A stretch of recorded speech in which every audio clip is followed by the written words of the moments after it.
First of all, the problem of the death of God theology, and secondly, the problem of whether the Jewish and Christian traditions can be in some way revived.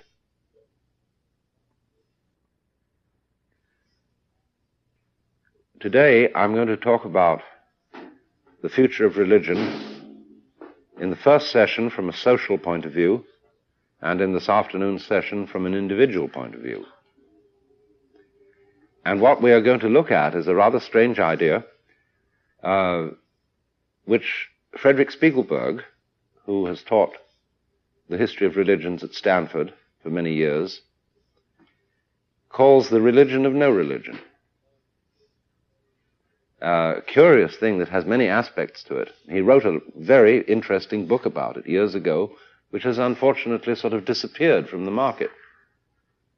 I met Spiegelberg in 1936 originally as a refugee from Hitler in England. And he had just come out with the idea of the religion of no religion, and it immediately struck a responsive chord in me because I was involved with the study of Zen, which in a way is the religion of no religion. In Zen, for example, a famous story tells of one of the monks who was pestering his teacher as to how he was making progress in his study of Zen. And the teacher said, "You're all right, but you have a trivial fault." "And what is that?" He said, "You have too much Zen." Well, the student said, "Don't you take it for granted that a person who is studying Zen would be interested in it, thinking about it, talking about it?" And he said, the teacher said, "No, it turns one's stomach." So another monk who was standing by said, "Well, why is this?" He said, "When it's like an ordinary everyday conversation, it's much better." And so it has been a principle of Zen throughout its whole history that if somebody asks you a religious question, you give a secular answer. What is the ultimate meaning of Buddhism?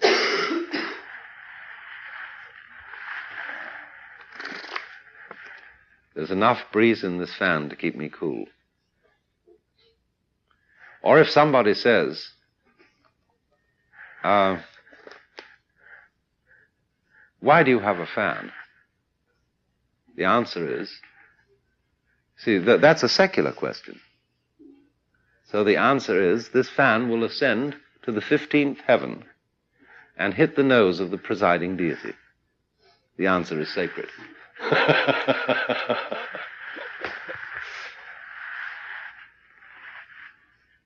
There is a Latin saying from the poet Lucretius, "Tantum religio potuit suadere malorum." Too much religion is apt to encourage evil. And so, somehow, always, I'm suspicious of religious people. When somebody comes on with a great spiel about idealism and what you ought to do and this and that, I know he's a rascal.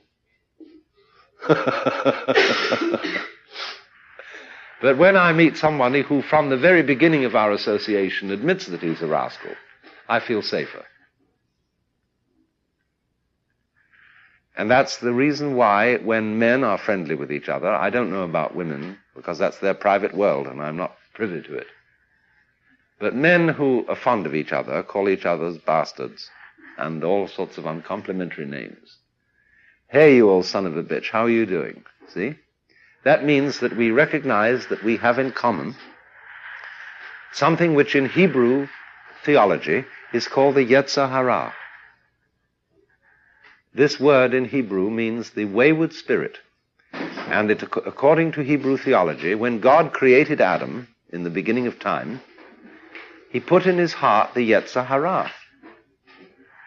And that was, in other words, a predisposition to be ornery, to be difficult, to be non-cooperative, to go off on his own in some way.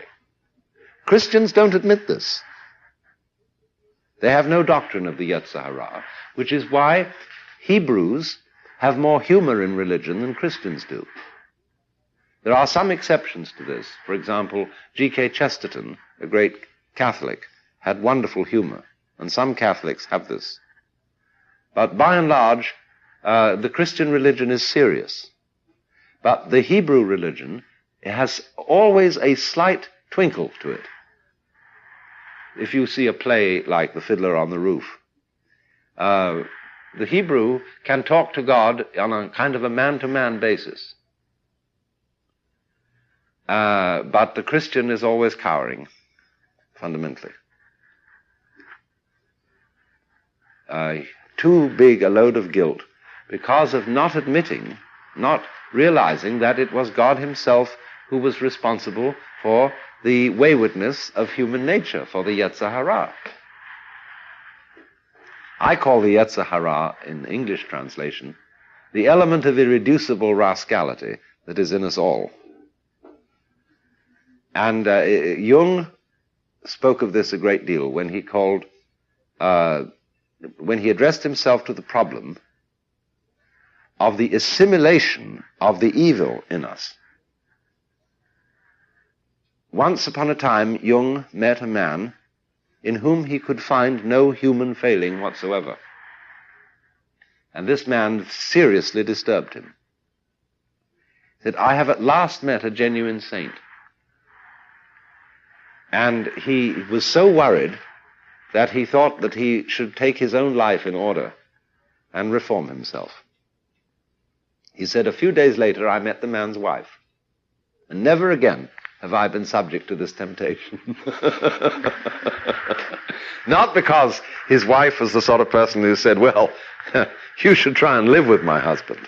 That wasn't the idea at all.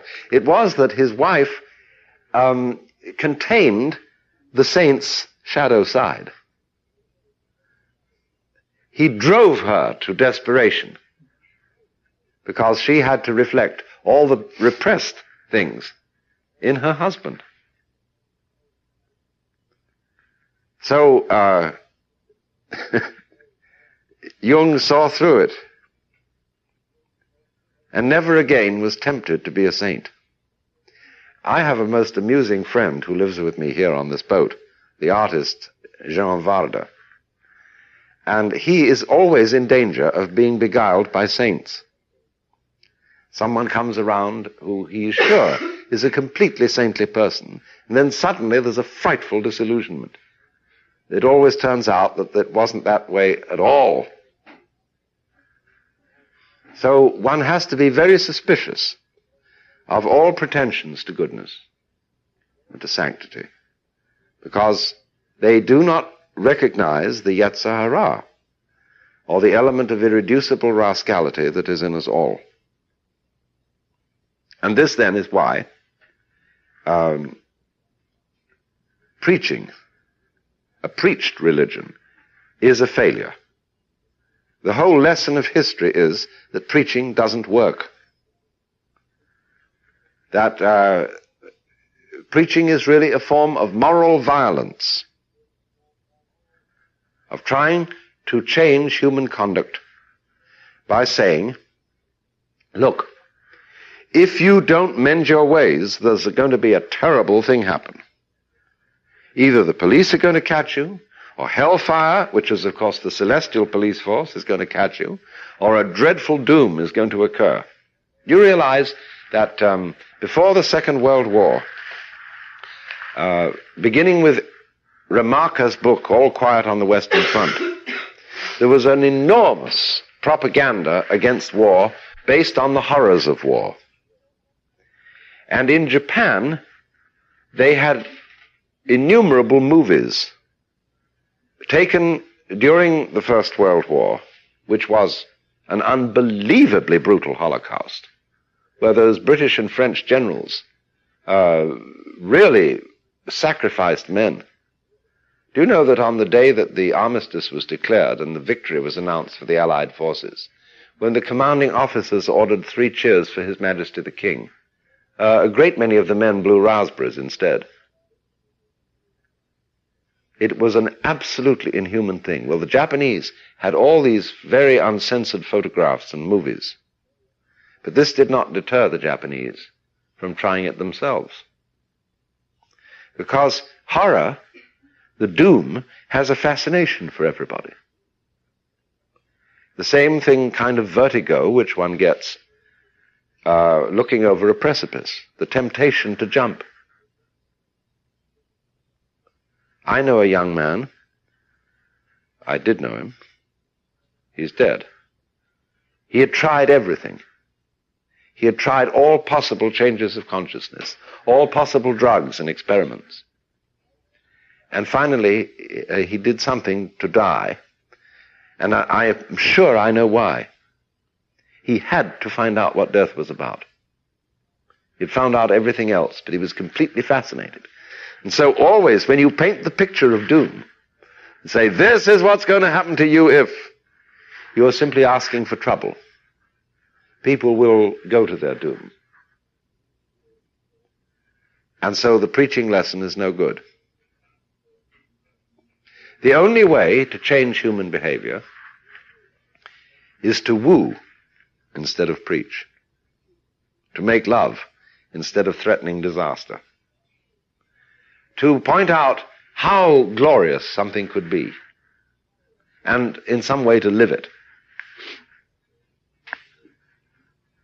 And this is the real, if it has any meaning and if it has any guts to it, the idea of make love, not war, would be to live here and now, starting today, a magnificent life. And you don't need a great deal of money to do it. You need more imagination than money. I know innumerable people who've got lots and lots of money and who are absolutely miserable because they have no imagination. And they are full of fears because of their wealth. They always think someone's going to take it away, and instead of now, will I starve, will I get sick? Because there's no protection against that. Who knows when anything strikes, when any accident strikes? We have no real defense against that. So, from a social point of view, the important thing in religion is no longer preaching the possibility of doom, because nobody is threatened by doom. Doom doesn't deter anyone, because we know we're all doomed anyway. Why rub it in? We're all going to die. And of course the Christians and the Islamic peoples, and to some extent the Hindus and Buddhists, try to rub it in and say, you think death is the bad thing.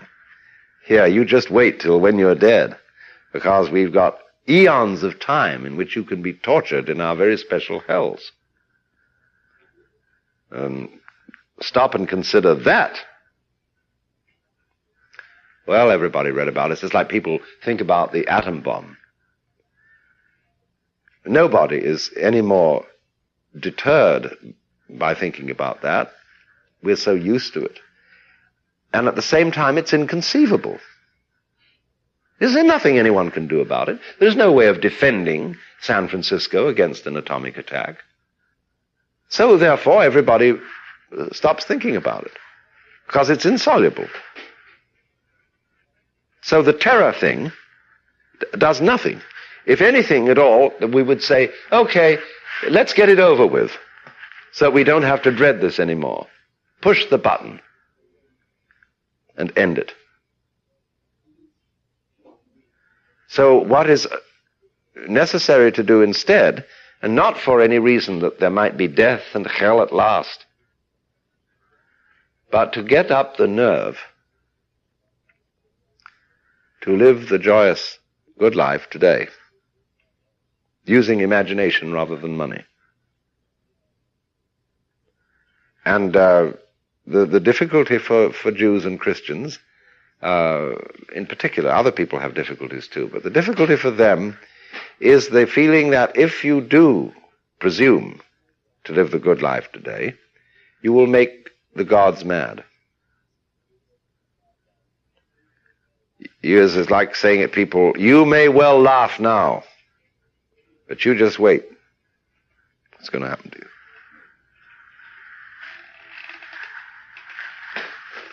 So then, we have, you see, an enormous terror of pleasure, of enjoying ourselves.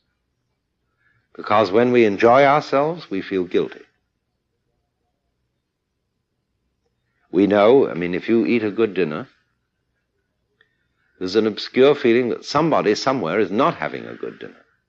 Therefore, what right have you to enjoy your dinner when there's somebody going hungry? Well, what are you going to do about that? If it just gives you a bad digestion because you can't assimilate your own dinner, it does no one any good, it doesn't do the hungry person any good, it doesn't do you any good.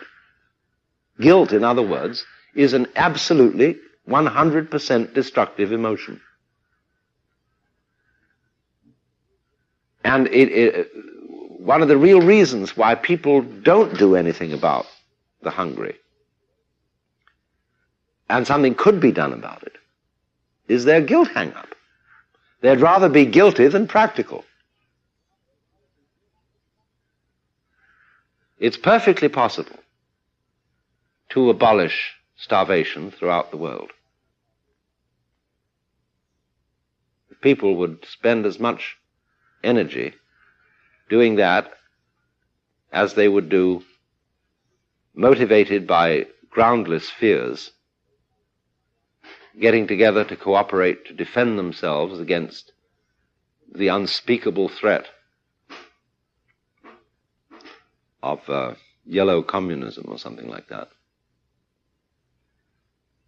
It's to me absolutely unbelievable, the wealth that is wasted and poured into projects of violence, when any practical person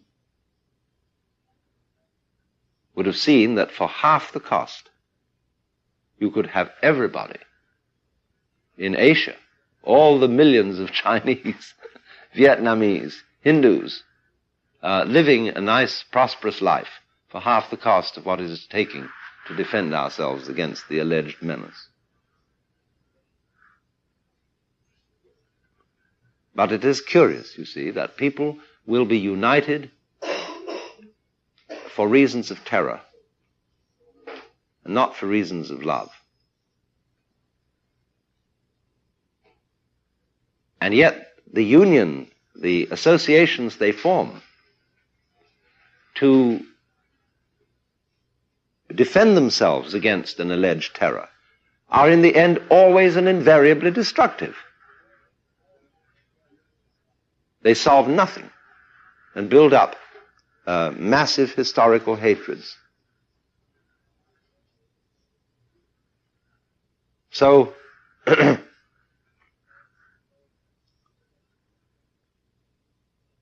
if there is to be any sort of future for religion, it's one of the most obvious lessons of history that it must stop preaching and do something else. I was a minister in the Episcopal Church. I was a university chaplain at Northwestern for 5 years. And finally, when I got through with it, the thing that embarrassed me most of all was preaching. You see, the problem of being a minister, and you have your collar turned round, so on, is that once you set yourself up in that position, people look at you and say, they start respecting you. Cops don't give you tickets. They give you a discount at the liquor store. You get all these funny little privileges. And why? Well, people say, you're living vicariously for us the good life that we don't live. See? Now, what does that mean? It means essentially this, that you don't screw around. That's all. And that's all. Because if you take the practical test, what do the churches do socially today? They are not interested in anything. They're not interested in mysticism. They're not interested in God. They're not interested in abolishing poverty. A few of them are. The Quakers, a few people get mad about war and really try to do something. But by and large, all that churches are doing is they are family and sexual regulation societies. And the truth of the matter is the test. For what can a preacher get kicked out? For owning shares in an armaments corporation, General Dynamics? Not on your life. You can live, as I say, quoting the litany of the Church of England, in a state of envy, hatred, malice, and all uncharitableness, hardness of heart and contempt of God's word and commandment, and be a bishop in good standing. But the minute you sleep with your secretary, you're out. That's the test.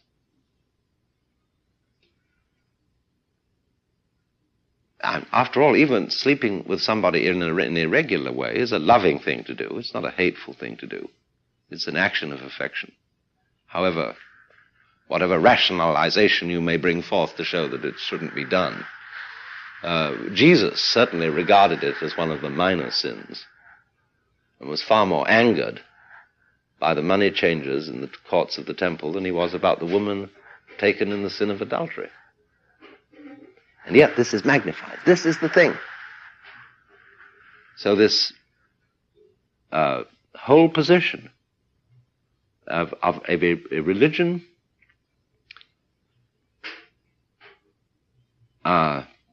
geared to repression, essentially what it is. Freud was right, but Freud didn't have the courage of his convictions. This is why Norman Brown's book, Life Against Death, is such a marvelous piece of work. Because here you get a very sophisticated classical scholar putting forward the preposterous notion that repression is a bad thing. And he's advocating it with all the historical knowledge and literary expertise of a professor of his standing. It's very funny indeed. But insofar then as our religion has been repressive, it has one thing to be said for it. And the moment you understand this, the bubble is broken. The one thing that can be said for repression is the tighter the squeeze, the stronger the jet.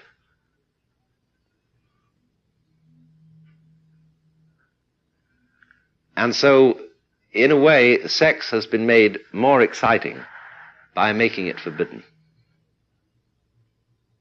But that's the purpose. In other words, if we go back to the origins of Christianity in Rome, the civilization of Rome, where, depending on your social level, you had different kinds of sex life. If you were rich enough to attend the baths, you could have anything you wanted. Plenty of it. If you weren't rich enough to go to the baths, you had the circus. And in the circus, you could be entertained with any kind of sadism, masochism, weird bestialities and goings-on. Finally, everybody got sexually flaccid. And therefore, the revolution of Christianity, to stop all this, with eventually a disgust for sex, was a biological process. However rationalized theologically, it was a biological process to restore sexual interest by making it forbidden. Only they didn't know it.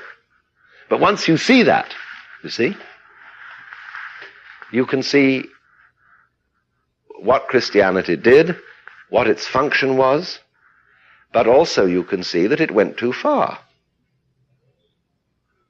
Instead of simply recreating interest in sex by making it forbidden, it warped all sorts of people's lives because they didn't have any sexual delight without guilt at all. And it created what is called leather sex, which is a sadomasochistic women in black boots and all that kind of thing. And that's, again, where love, through its frustration, turns into violence, and where orgasm is confused with pain.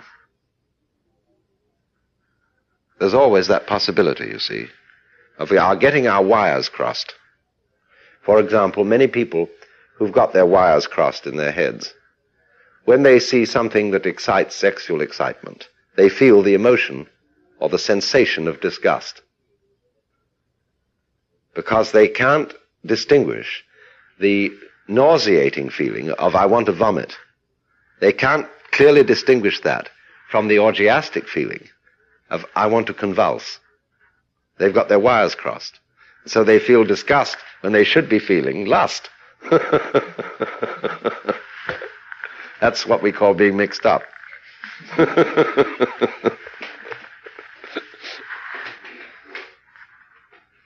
So then, from a social point of view, it seems to me obvious that a social community must have a religion. And above all, a religion about which we all agree. There's no point in having a religion about which we don't agree. I mean, you know, you have the Baptist Church, the Episcopal Church, the Roman Catholic Church, the synagogue, Jehovah's Witnesses, and all these people fighting with each other and playing their various one-upmanship games with each other, and the vast majority of the public who couldn't care less, don't go anyway. So there is no religion today. We've got all these survivals from the past, and they fight with each other. To belong to a religion today is, to my mind, not intellectually respectable. Because all you do when you join a church, you become a divisive force. This is where Krishnamurti is so clear and marvelous in his discussion of this problem. He shows again and again, he asks people, you want to believe in a God. You want to believe in a life beyond death. Why? Why really do you want to believe this? And he drums it in and drums it in. He says the reason is you want to protect yourself.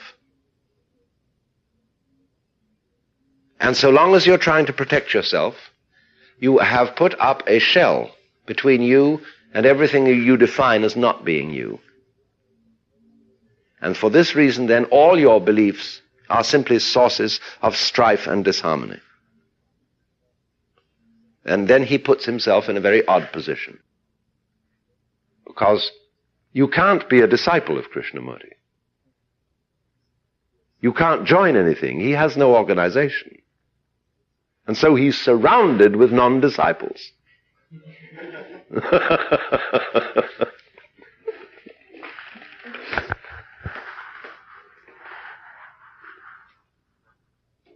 And he gets terribly frustrated, because he keeps seeing that the people who follow him and who come and listen to him, they just don't understand what he's trying to get across. The smart people would leave, you know. They would get the word and disappear. How fast can you get out? But they think that there's still some special secret he's got up his sleeve, and if they hang around long enough, they'll get it. But they won't. He's said everything right from the start. So then we cannot, or much as there is need for a religion in society, a religion which believes in something won't work. Because the moment you put out a belief, people start to argue. The moment you lay down a law, people start to argue. should it be this way? Should it be that way? And then there's this group that says, we think it should be this, that you should eat meat. And the other group says, no, you shouldn't eat meat. And so they start yammering at each other.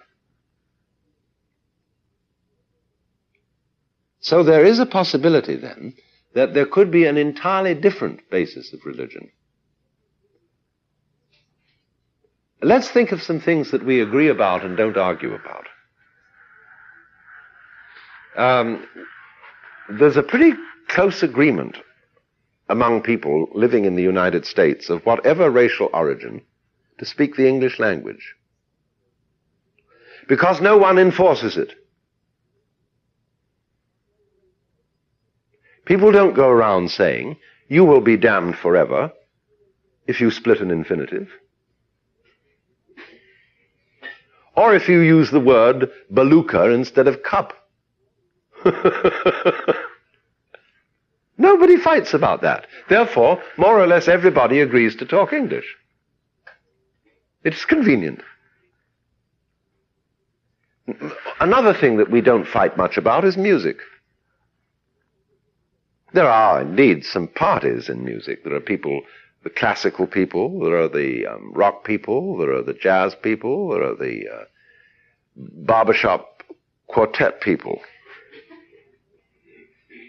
But there's a pretty easy tolerance about this. We don't really take people to law and get the cops after them because they differ in musical tastes from us. Say, oh, well, there's plenty of room.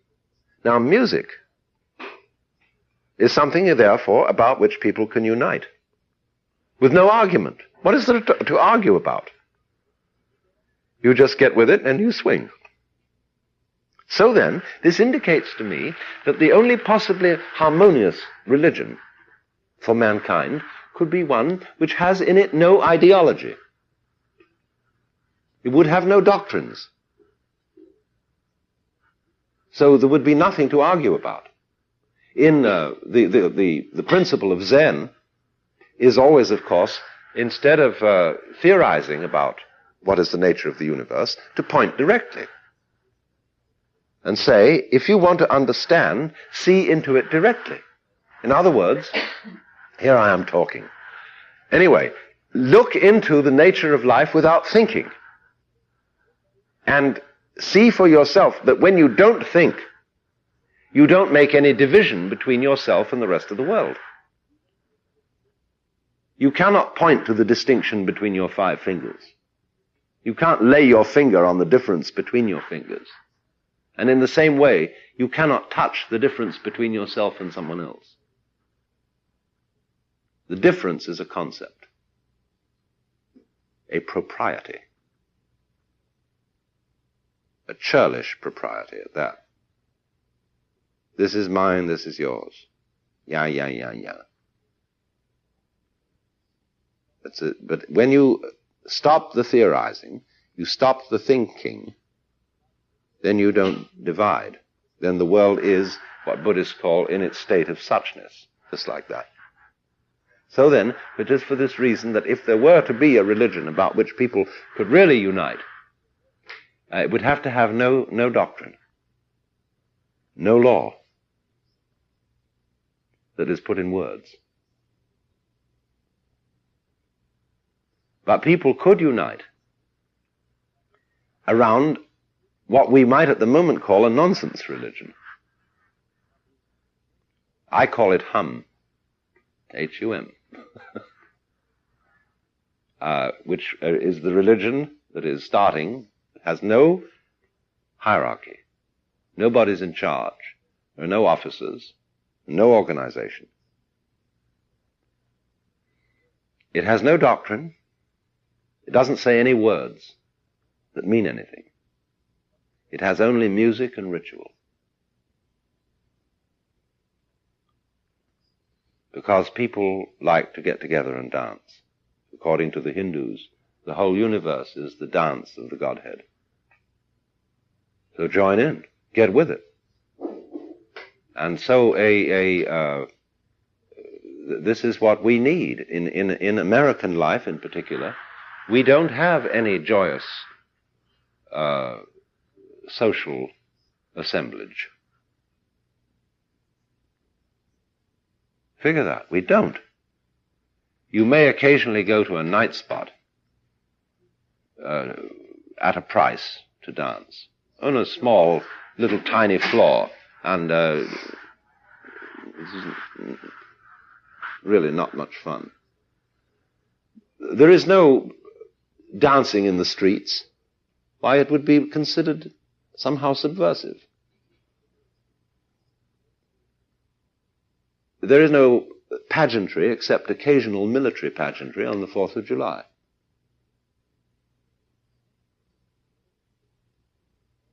There is absolutely no occasion upon which anyone and everyone, as people who live on this geographical expression called the United States, there is no occasion on which we get together for a kind of ritual of mutual agreement and love and so on. It doesn't exist. That's what the rites of a religion were supposed to be. They were the orgies. We think now we misuse the word orgy. We think orgy means simply when all the sexual rules are suspended and you do anything you like.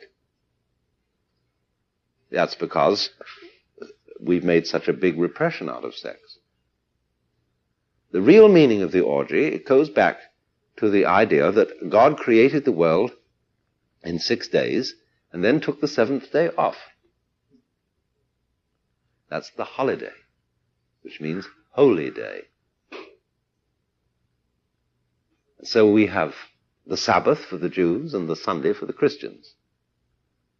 But what do they don't take a day off? They don't really celebrate. When I was a minister, I used to tell the students at Northwestern University, now, so we're going to be a celebration of the Holy Communion, 7 o'clock next Sunday, 11 o'clock. And I said, now look, I said celebration. And if you come here because you think you ought to come, we don't want you. Better stay in bed, go for a swim or something else. But if you want to join with us in this act of celestial whoopee, you're very welcome. I came right out and said that, you see. So I had to leave the church.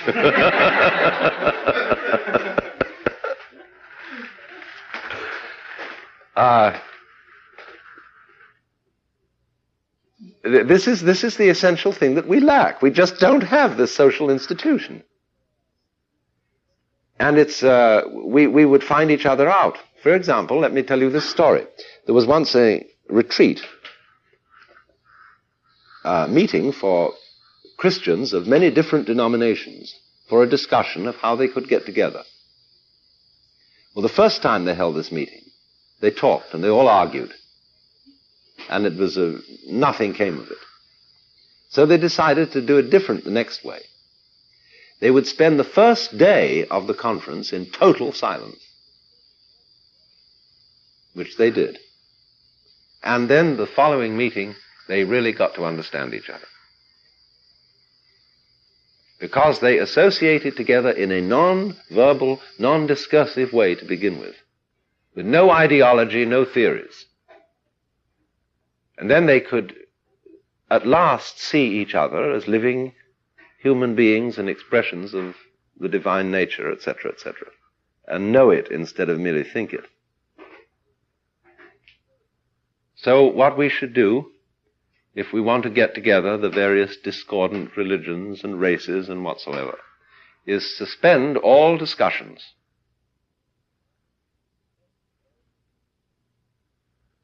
And meet in a strictly physical, earthy way, and realize that what is the very earthy, what is the very physical, is after all not different from, not separate from the spiritual. This is the terrible hang-up of Western man, this distinction of the physical and the spiritual. They're the same. One might say that the spiritual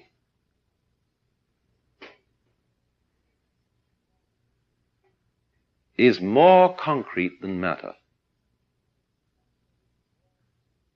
Now that's a kind of a tricky, paradoxical saying, and mystics are always putting out tricky, paradoxical sayings. But a paradox is a truth standing on its head to attract attention. When you say, is it real? Most people mean, is it hard? You see? There's a sense, in other words, that reality is the concrete. But spirits, like ghosts, aren't very concrete, and they move right through walls. So I've often wondered how a body can be moved by a spirit. This is one of the great philosophical problems. But of course the thing is that what is the very hard from one point of view?